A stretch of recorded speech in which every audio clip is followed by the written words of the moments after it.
Welcome to Samba Samba. Enjoy the video.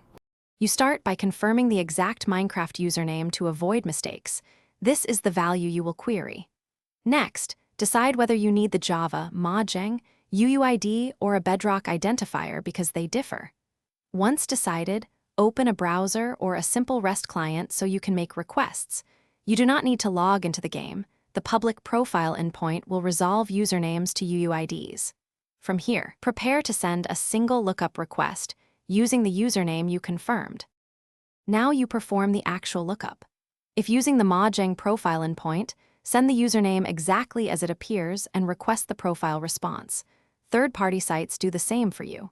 Expect a 32-character hexadecimal string as the UUID.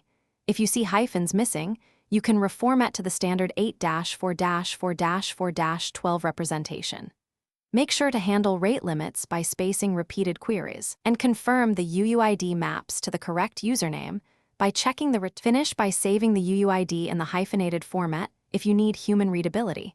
Otherwise, keep the compact 32-char value for code. You should cache it because UUIDs don't change when usernames do, so this is the reliable identifier for servers and plugins. If you get no result, first recheck the username spelling and platform selection. Also confirm you haven't hit a rate limit or that the service supports the account type. If problems persist, try a secondary reputable lookup tool.